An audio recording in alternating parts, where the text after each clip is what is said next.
Para saudara yang terkasih, sebagai lanjutan dari fase sekolah usia 7-12 tahun, kini kita bicara soal remaja dengan fase adolescence. Adolescence dari bahasa Latin artinya pertumbuhan.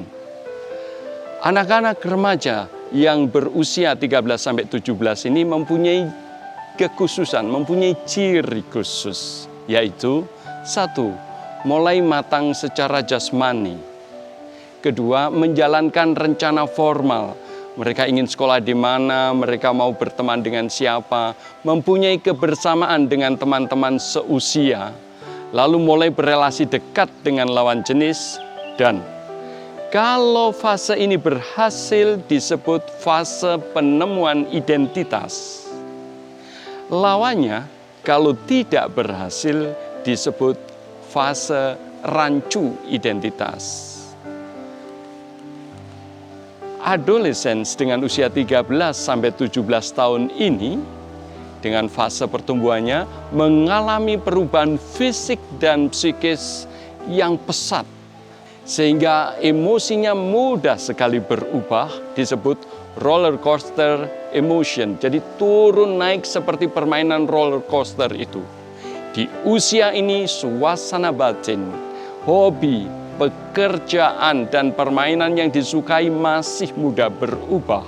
Karena remaja masih bersifat coba-coba, berada dalam fase labil secara emosional. Jadi ketika malam hari dengan hormon-hormon yang mulai berkembang pesat, terjadilah suasana yang paling tidak enak untuk mereka. Mau menangis, tidak tahu kenapa ingin menangis. Mau marah, siapa yang dimarahi. Mau berteriak, tidak ada alasan. Mereka rindu, tetapi rindu tentang apa? Semuanya ini mengacaukan keadaan mereka. Inilah yang disebut dengan fase labil, roller coaster emotion.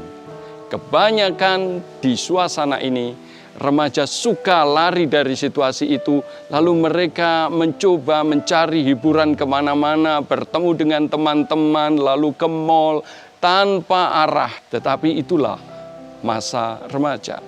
Mereka sedang berjuang menemukan identitas diri. Identitas diri adalah penerimaan ciri khas diri. Jadi di dalam diri manusia ada kekhasannya. Misalnya sukunya, sosial budaya, agama, asal lingkungan geografisnya dari mana. Semuanya ini disebut ciri khas diri. Untuk menerima ciri khas diri yaitu budaya, sosial, ekonomi, agama, keluarga, ciri fisik, psikis, dibutuhkan proses. Karenanya dari pihak remaja dan kaum muda 18-22 nanti dituntut ketekunan dan disiplin. Misalnya sebagai orang Indonesia, bagaimana bangga dengan keindonesiaannya. Mungkin dengan belajar menari, musik khas Indonesia, mengenal gunung dan lautnya, juga sumber daya alamnya. Semuanya ini adalah penerimaan ciri khas diri. Dia harus berjuang menemukan kekhasannya. Kalau dia Katolik, dia juga tidak takut membuat tanda salib. Kalau dia Jawa, dia juga tidak takut dengan kejawaannya. Dia bangga juga dengan kepapuaannya. Disinilah ciri khas diri. Yang kedua, identitas diri juga menyangkut penerimaan kemampuan. Kemampuan adalah segala sesuatu yang dipelajari untuk memperkaya dirinya. Misalnya studi, olahraga, voli, sepak bola, ataukah karya seni. Misalnya dia menekuni gitar, menekuni menari, dan sebagainya. Menerima ciri diri dan kemampuan diri akan memperkuat identitasnya. Bahkan jika ciri diri itu dinilai oleh masyarakat sebagai negatif, misalnya dia berasal dari keluarga single parent, atau dia dianggap sebagai keluarga miskin, atau dia mengalami cacat tubuh.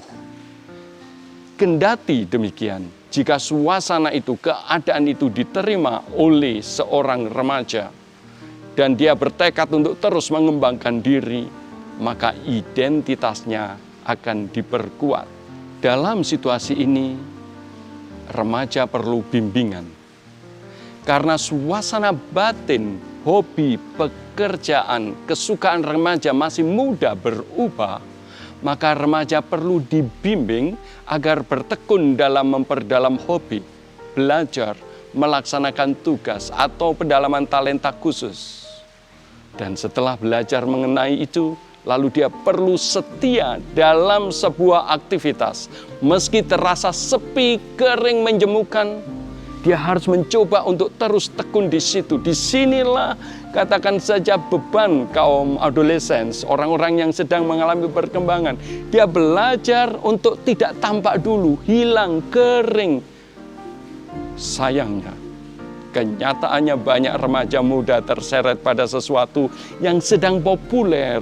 Misalnya dari suatu ketekunan hobi, tiba-tiba dia menjadi pemain sepak bola dadakan, basket, musik. Pokoknya yang menyenangkan dan secara dangkal dikenal banyak orang. Dia ingin cepat-cepat ditepuki orang. Jika tidak tekun, tidak tabah, tidak disiplin, maka tidak akan terjadi pengayaan diri dan tidak terjadi penemuan identitas diri. Saudara, jika kaum remaja di sini tidak tekun tadi, dia membiarkan diri hanyut pada selera umum, maka lemahlah daya juangnya. Itu terjadi ketika remaja hanya mencari kesenangan, takut berjuang dan menghindari tugas yang tidak menyenangkan. Lalu saat gelisah dia lari, saat gelisah dia lari, saat takut dia lari. Akibatnya mereka sulit bertekun dan berdisiplin diri. Dia labil, tidak mandiri, dia mudah tersesat pada penemuan identitas semu atau kerancuan identitas. Rancu identitas terjadi karena remaja tidak kenal dan tidak bangga pada kekasan dan kemampuan dirinya. Karena dia tidak bangga dan tidak kenal kemampuannya, juga ciri khas dirinya, dia tidak bangga dengan dirinya, maka dia sering tersesat dengan mengira memiliki jati diri kuat jika didongkrak oleh hal-hal yang di luar dirinya. Misalnya merasa hebat jika memiliki barang bermerek, jika gadgetnya terbaru, ikut kebiasaan umum yang lagi marak, atau selalu mengidentifikasi diri dengan orang-orang yang dianggapnya ngetop. Nah, jadi mereka tidak bangga dengan dirinya, dengan budayanya. Mereka tidak bangga bahwa budaya kita ini juga bagus, seni kita juga bagus, alam kita juga bagus, kopi kita juga bagus. Semuanya itu perlu diperdalam dan diyakini oleh kaum remaja. Pribadi yang suka ikut-ikutan ini mudah hanyut pada kekuatan massa. Dia ingin hanya ikut-ikutan saja. Dia masuk dalam mental gerombolan. Lalu akibatnya mereka kerap mengabaikan tanggung jawab. Mereka tidak tekun, tidak tabah, lalu kerap lari dari tugas pekerjaan dan lemah dalam bertekun dalam bidang karya atau peran sosial. Ketika banyak target tidak bisa mereka penuhi, lalu mereka bersikap tertutup, tidak toleran dan bersikap keras pada kelompok yang berbeda. Disitulah sering terjadi fanatis-fanatis yang dangkal. Apa yang perlu dilakukan kaum remaja dalam situasi seperti ini? Menurut saya, kaum remaja perlu melakukan apa yang disebut dengan pengayaan diri. Perlu dicermati bahwa setiap remaja di fase ini memang akan memasuki proses kerancuan identitas. Mereka akan bingung, mereka akan ragu untuk sementara, dan menjadi egois untuk sementara karena proses alamiah. Pengayaan diri merupakan cara untuk keluar dari situasi ini. Pengayaan diri terwujud misalnya lewat beberapa hal. 1. Menekuni hobi yang sehat. 2. Studi demi pendalaman ilmu. 3. Menjalin relasi yang sehat. Menekuni sebuah hobi adalah bentuk pengayaan diri. Menurut saya, sesuatu yang penting adalah hobi itu perlu dilatih dengan tekun dan sabar.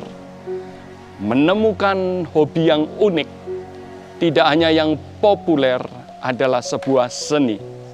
Jadi misalnya tari begitu. Tari itu sering sekali menjadi tidak populer, atau teater tidak populer. Mereka kebanyakan suka sekali kepada yang populer, sepak bola, lalu apapun yang populer gitu ya. Maka perlu mengambil jarak dari itu dan menemukan kembali misalnya sesuatu yang bersifat klasik, entah gamelan lah, entah gitar lah, entah tari dari suku tertentu. Ini akan membuat remaja itu tidak ikut-ikutan dan bisa memperdalam dirinya di bidang itu. Dalam realitas, kebanyakan remaja cenderung memindah hobi pada hal-hal yang sedang populer, kendati itu bukan talentanya. Mereka berpindah sebentar, lalu berpindah lagi, dan bertahun-tahun kemudian tidak pernah jadi. Lebih baik ambil 1-2 hobi, dan diperdalam sedalam mungkin, dan terus ditekuni. Kedua, belajar. Belajar adalah sarana pengayaan diri karena aktivitas belajar merupakan sebuah proses memahami dan menemukan nilai. Untuk itu dibutuhkan sikap jujur dalam menghadapi materi belajar agar aktivitas belajar sungguh memperluas wawasan. Pepatah Jerman mengatakan, Die Veränderungen fangen im Kopf an. Artinya, aneka perubahan dimulai dari isi kepala.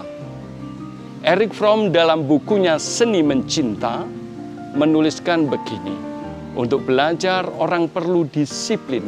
Disiplin bukan soal menentukan saya mau belajar 3 jam, tetapi disiplin mencari kenapa saya perlu belajar. Motivasi ini perlu ditemukan sampai dia bisa mengatakan saya perlu belajar untuk mempersembahkan diri. Nah, persembahan inilah yang ingin dituju. Karena itu 1 atau 2 jam adalah memang resiko, atau 3 jam untuk mampu suatu saat mempersembahkan diri. Dia akan bertarung dengan bagus kalau dia menemukan motivasi yang mendalam kenapa dia perlu belajar. Yang kedua, konsentrasi. Konsentrasi ini menurut Erich Fromm lebih sulit dari disiplin karena anak zaman sekarang, manusia zaman ini mudah sekali memasukkan semuanya ke dalam kepalanya. Ya, mulai dari seni, informasi, apapun di zaman-zaman yang modern ini semuanya maunya dilahap sehingga mereka sulit konsentrasi. Erich Fromm memberikan bantuan, kalau demikian latihlah sehari untuk diam seperti orang bermeditasi 15 menit mungkin. Dia belajar kembali dengan dirinya. Dia belajar menenangkan dirinya. Lalu dia diminta belajar untuk kalau membaca sungguh. Kalau berbicara dengan sungguh. Memberikan mata kepada lawan bicara, perhatian sungguh-sungguh.